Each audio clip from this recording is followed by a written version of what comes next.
Hey everyone, and welcome back. Let's jump in, and we are going to be talking about styles. So I think everyone has heard about color styles, typography styles, there's image styles, effect styles, and there's also layout styles. If we go over here and click on our canvas, we notice we don't have any styles right now. And you may be thinking, like, why do I need to make grid styles? Well, I mean, it's really important. And for the sake of your own sanity, you should save your grids as styles, especially when you're working in like a new file and you really just want to, attach it to every frame you need to use. That way we aren't constantly repeating ourselves when we create a new frame and reinventing that wheel or copying and pasting them. So if I take like a new frame here and I just, I'm going to just call this one grid right now. If I take this new frame and I want this grid on this frame because it's a pretty cool frame and it matches in terms of the breakpoint. So I can copy this grid, like the properties here, and with Command C or Control C, and go to my grid and paste it. So just Command or Control V. And there you go, that grid's there. But to do that every single time, to try to find sometimes the grid layer that you want, it's a pain. Now, the way we can get around this is that we're going to turn this grid into a style. Let's jump right in. This keeps everything in one nice, neat place. So when you need to apply it to a frame, you just basically select that style easily. So the way to create a grid style is you jump right into here and you press this little style icon.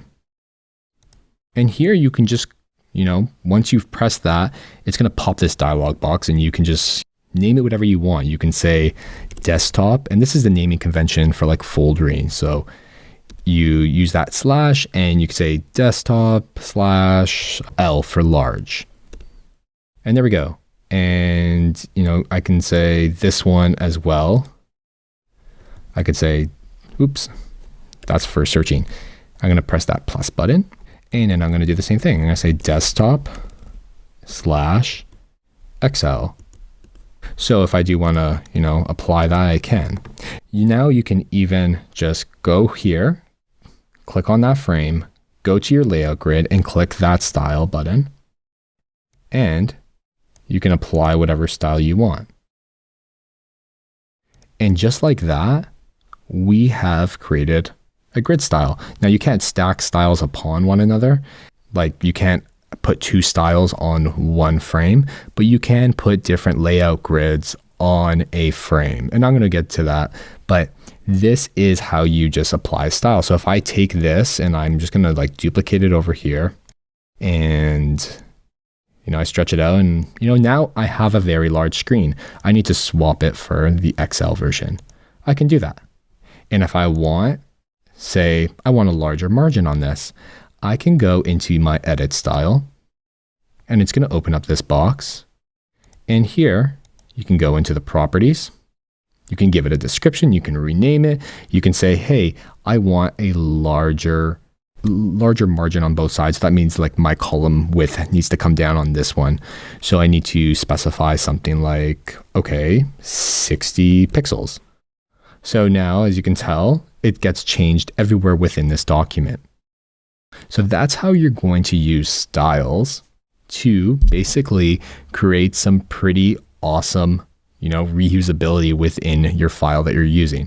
I definitely, if you don't have the free account of Figma, you can actually publish these styles by just going up here, publish your styles and components, and you can publish those. You won't be able to publish components if you have any, because if you're on a free account, you can't do that. You can publish styles though, and you can access them across files. So that is how you create a grid style.